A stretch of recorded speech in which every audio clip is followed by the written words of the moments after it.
It was a cold afternoon. The wind blew through the empty alleyways of the city. A little girl, barefoot and clutching a torn teddy bear, looked up at her mother. "Mommy, I'm hungry. What are we going to eat?" The woman bent down and touched her daughter's cheek. Her eyes were tired, but she smiled. "Soon, baby. I just need to collect a few more cans, and then we'll have enough for a sandwich. Okay?" "Okay," the little girl whispered. They continued walking down the street, passing by people who didn't even glance at them. Across the street, a young businessman in a tailored suit held a half-empty soda bottle. The woman crossed the road slowly. "Excuse me, sir. Could I please have that bottle?" He looked up from his phone, annoyed. "Are you serious? You smell like—" "You know what? No. I'm not giving you money. I'm not asking for money," she said gently. "Just the bottle. I collect recyclables. That's how I feed my daughter." He looked at her like she was something stuck to the bottom of his shoe. "This? It's trash. Go dig it out yourself if it means that much to you." He tossed the bottle in a nearby trash can and walked away. A moment later, his younger sister came out of the cafe next door.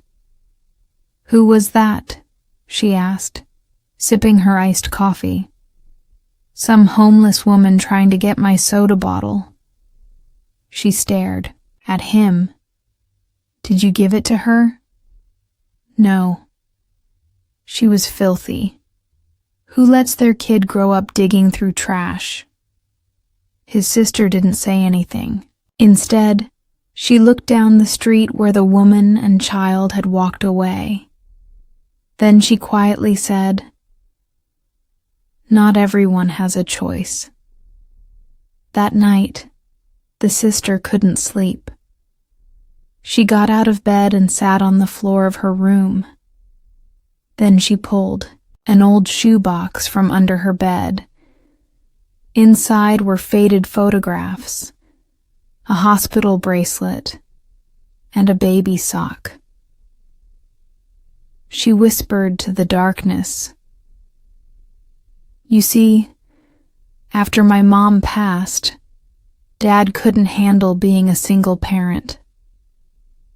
He left. I was 8.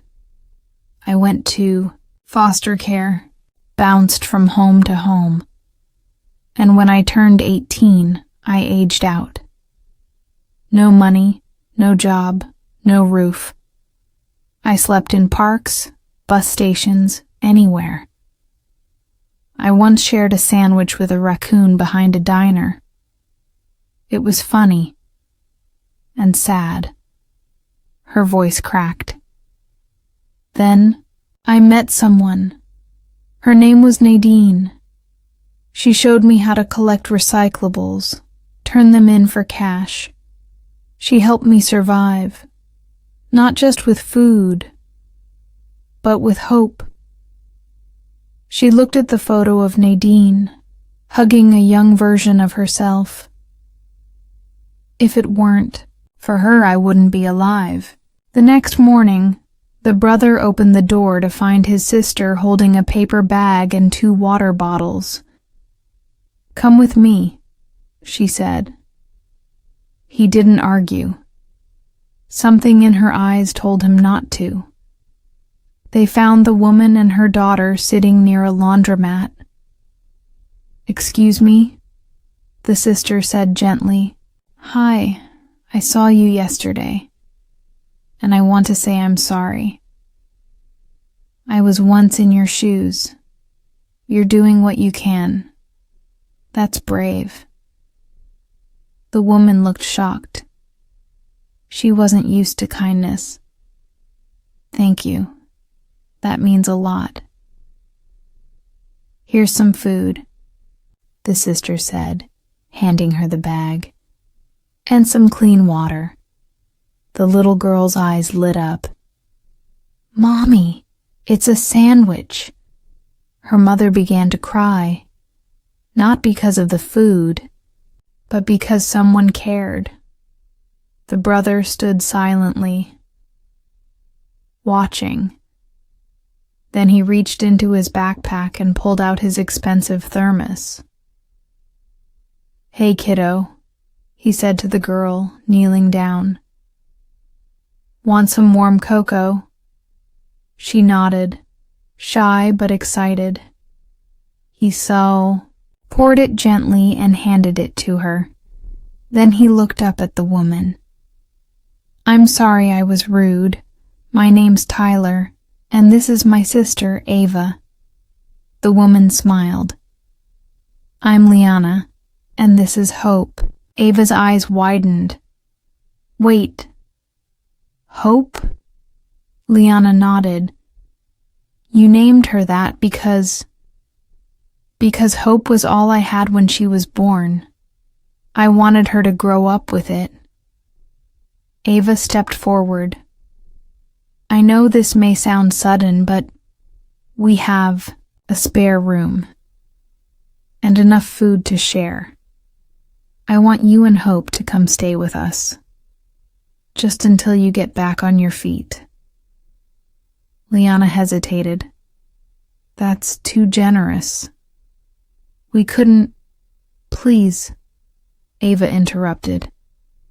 It's not charity, it's a circle.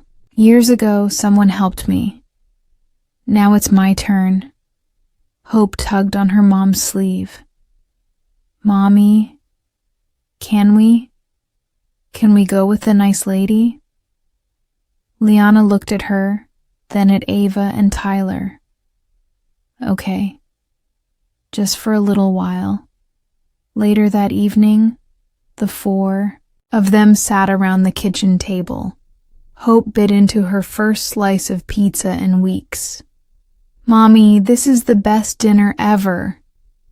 Everyone laughed, and Ava looked around the table and thought, sometimes the smallest act of kindness creates the biggest change. Would you do the same for someone in need? Sometimes we're not giving a handout, we're giving hope.